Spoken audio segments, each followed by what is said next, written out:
Hello everyone. Good morning dear students. How's you all? I hope you all are healthy and safe beta. So welcome again to your science class. As you all know, in the yesterday's class we have been completed question answer also up to chapter 4. So today we are going to do leftover exercises of this chapter. Okay, so you all open your book beta for the exercises. Let's do exercise on the page number 835. Okay, so open your book, page number 835. Okay beta, so on the page number, let's do exercise are given. So your first exercise, A exercise, choose the odd one out. Choose the odd one out. Okay, so there are in each options four.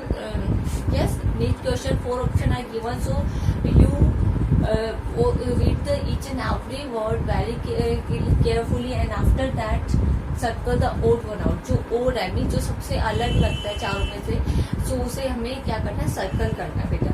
So in the first is given stone and brick and ink and on the fourth number sugar. So हम सब ने देखा बेटा क्या होता है stone. Stone पत्थर जो होता है वो कौन सा स्टेट है मैटर का, सॉलिड स्टेट है. ब्रिक ईंट जो होती है वो भी सॉलिड स्टेट है.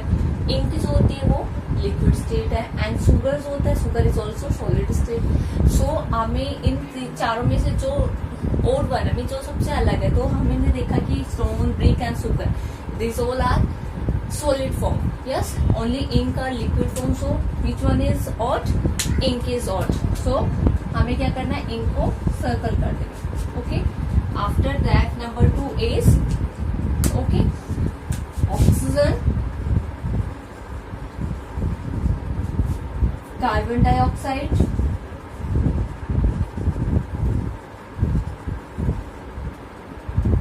and ice.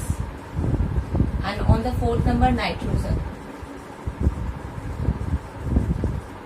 अब हम देखेंगे कि ऑक्सीजन, कार्बन डाइऑक्साइड और nitrogen, this all are gases. Yes, कौन सी फॉर्म है, ये गैस फॉर्म है. एंड आइस होती है, बर्फ जो होती है वो सॉलिड फॉर्म होती है. सो विच वन इज ओड, क्योंकि 3 फॉर्म तो क्या है, गैस फॉर्म है. Only ice is solid form है आइस. तो हमें किसको सर्कल देना, ओड वन को सर्कल करना है. तो ice is odd one. Okay. After second, now we come on the third. Coffee, kerosene, milk, juice. Coffee, kerosene, milk and juice. So बेटा आपका कॉफी जो होती है, कॉफी आप सब कॉफी बनाते हो, कॉफी पीते भी होगे ना, पी होगी आपने. तो कॉफी क्या होती है, डिसॉल्व हो जाती है ना मिल्क में. यस. एंड कैरोसिन जो होता है वो जो क्या होता है, पानी में डिसॉल्व नहीं होता है. मिल्क पानी में डिसॉल्व हो जाता है. जूस इज ऑल्सो डिसॉल्व हो जाता है ना. विजिबल है ना ये coffee, milk and juice, this all are visible. Okay. And kerosene जो होता है वो क्या होता है, विजिबल नहीं होता है. ओके. सो क्या होगा, kerosene is odd one. Okay. After that, number 4th, evaporation of water. Evaporation of water and melting of ice.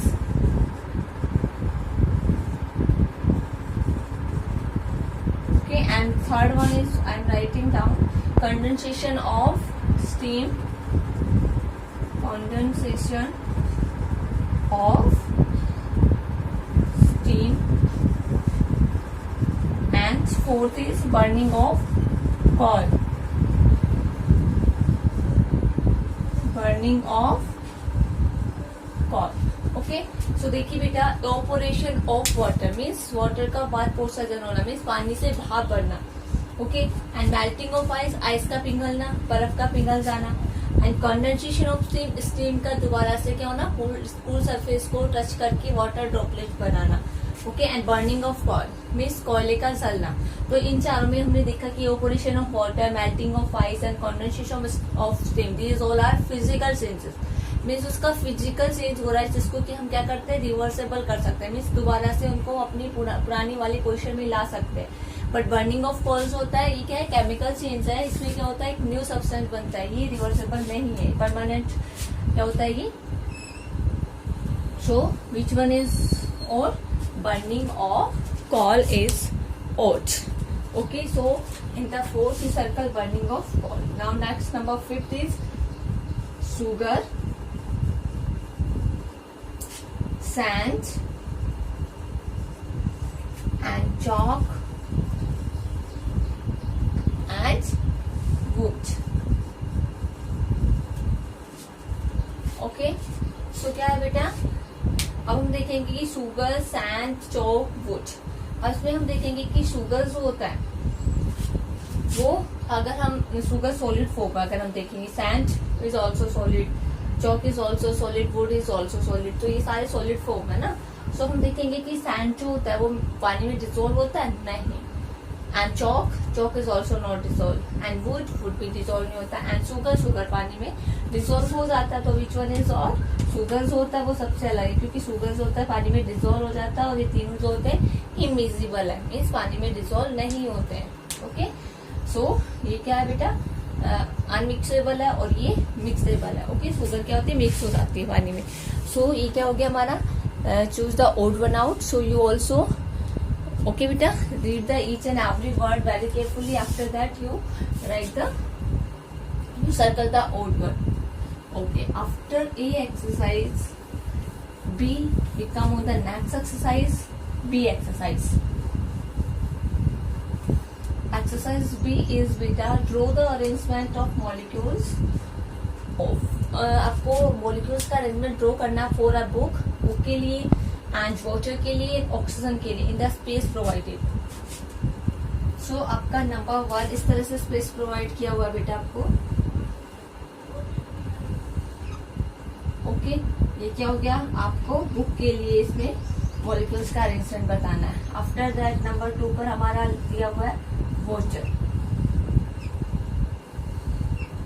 On the number 2 water. Okay, and number 3 पर हमारा ऑक्सीजन। नंबर 3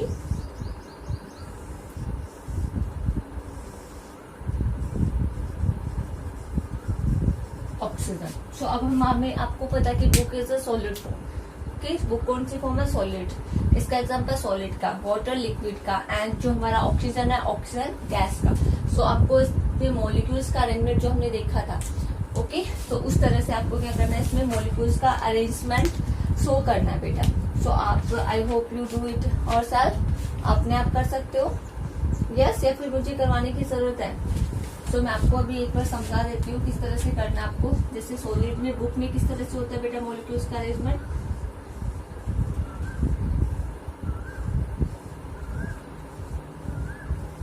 ओके, इस तरह से टाइटली पैक्ड होते हैं।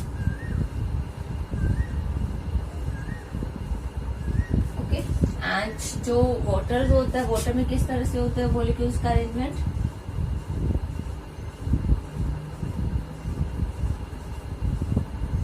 इस तरह से होता है।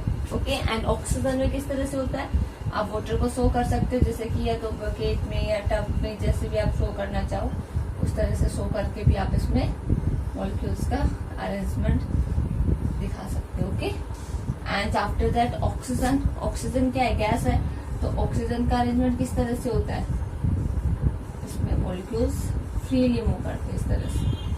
ये क्या होता है, एक दूसरे से बहुत दूर रहते हैं, इनके बीच में बहुत ज्यादा इंटरमोलिकुलर स्पेस पाया जाता है। तो इस तरह से आपको अपनी बुक में इसको ड्रॉ करना है।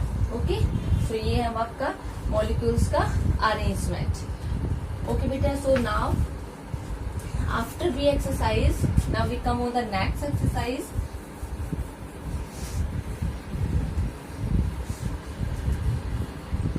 Let's think and answer. अभी आपको क्या करना है बेटा, नेक्स्ट एक्सरसाइज में आपको सोचना है कि कौन सा चेंज होगा, हमसे चेंज के बारे में पूछा हुआ है, और उसके बाद हमें उसका आंसर देना है। Let's think and answer.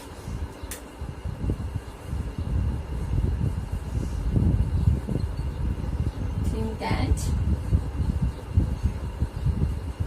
Answer. So हमें राइट P फॉर फिजिकल। अगर आपको लगता है कि यहाँ पे कुछ चेंजेस दिए हुए हैं, ओके, सो आपको देखना है कि कौन सा जो एग्जाम्पल है वो केमिकल चेंज का है, कौन सा फिजिकल का है। अगर फिजिकल चेंज का एग्जाम्पल है तो you right V in front of that example, and if the given example are for chemical changes, so you write C in front of that example. Okay, so first is burning of firecrackers.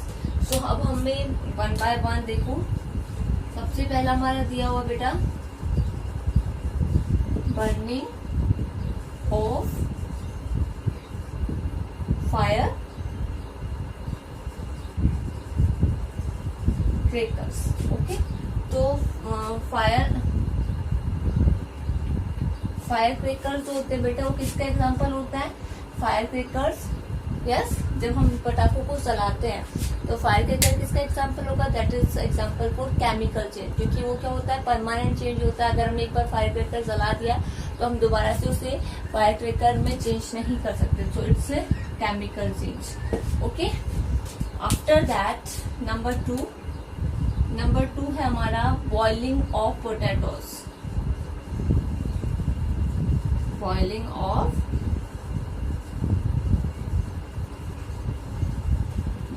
Potatoes means आलू को उबालना, boil करना। अगर हम आलू को boil करते हैं तो बेटा इट्स ए केमिकल चेंज। क्यों होता है केमिकल चेंज? क्योंकि पोटैटोज में क्या होता है, कार्बोहाइड्रेट होता है, और कार्बोहाइड्रेट क्या होता है, जैसे हम पानी के साथ बॉईल करते हैं तो कार्बोहाइड्रेट ब्रोकन डाउन होना स्टार्ट हो जाता है। Okay, so it's a chemical change. So in front of cycle is also right C। After that number third,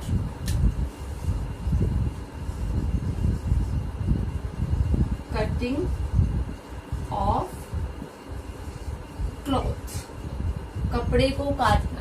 अगर हमने कपड़े को काटा है तो किसका एग्जाम्पल होगा? अब आप बोलोगे मैम हमने कपड़े को काटा है तो क्या हो गया कि अब दोबारा से पुराने जैसा कपड़ा नहीं बना सकते हैं। यस, तो क्या होगा बेटा, ये क्या होगा, ये केवल क्या होगा, अगर हम कटिंग कर रहे हैं उसको, कपड़े की कटिंग कर रहे हैं तो कपड़े के ओनली फिजिकल जो उसका शेप जो होता है उसमें चेंज होता है, ना कि उसका क्या होता है कुछ रिएक्शन होकर के दूसरा प्रोडक्ट बनता है। इसमें क्या होता है, ओनली साइज और शेप में चेंज होता है। ओके, जो सब्सटेंस होता है वो सेम रहता है, मीन्स जो कपड़ा है कपड़ा ही रहेगा। यस, और ओनली उसका शेप और जो होता है वो चेंज होता है। तो इसका ओनली फिजिकल चेंज होता है इसमें, ना कि chemical change. So it's a physical change. After that number fourth is freezing of water. Freezing of water means पानी को फ्रीज करना। पानी को फ्रीज करके हम क्या कर सकते हैं, आइस बना सकते हैं, आइस को मेल्ट करके वाटर बना सकते हैं। तो ये कौन सा चेंज है? फिजिकल चेंज है, क्योंकि ये रिवर्सेबल होता है। इसको क्या होगा, it's a physical change. After fourth, number fifth is melting of ice cream.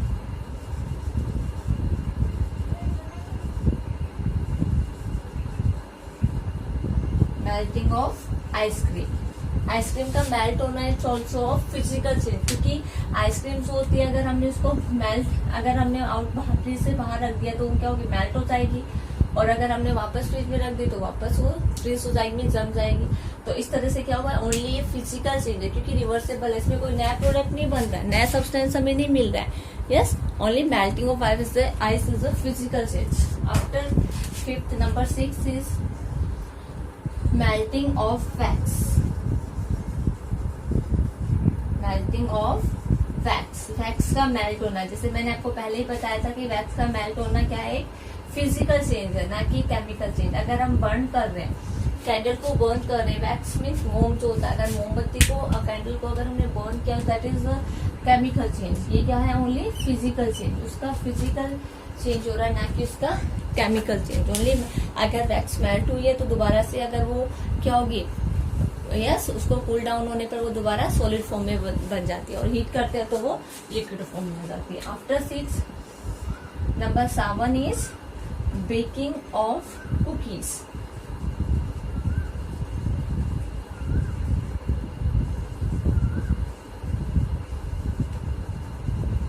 Baking of cookies, cookies बनाना। जैसे कि आप सबको पता है कि आप कुकीज बनाते हैं, मैदा यूज में लेते हैं, मिल्क यूज में लेते हैं, शुगर यूज में लेते हैं। इन सबको यूज में लेके मिक्स करके तो क्या होता है, केमिकल रिएक्शन होती है, रासायनिक परिवर्तन होते हैं इसमें, तो it's a chemical change. So it इसका एग्जाम्पल है केमिकल चेंज का। Okay, after that last number 8 is boiling of rice. Boiling of rice, rice का बॉयल होना बेटा क्या होता है, पोटेटोज का बॉयल होना जैसे कि क्या था, केमिकल था, तो राइस का बॉयल होना भी क्या है, केमिकल है, चेंज का एग्जांपल है। क्यों है, क्योंकि इसमें क्या होता है, during the process one substance react with another substance. Rice जो होता है वाटर के साथ बॉयल करते हैं तो क्या होता है, एक सब्सटेंस जो है वो दूसरे सब्सटेंस के साथ क्या करता है, केमिकल चेंज होता है उसमें। ओके, उसमें क्या होता है, रिएक्शन होती है दोनों में, और क्या होता है, केमिकल चेंज होता है। तो it's example for chemical change. Okay, boiling of rice is example for chemical change. Okay, so these your let's think and answer exercise. Now come on the next page, on the page number 836.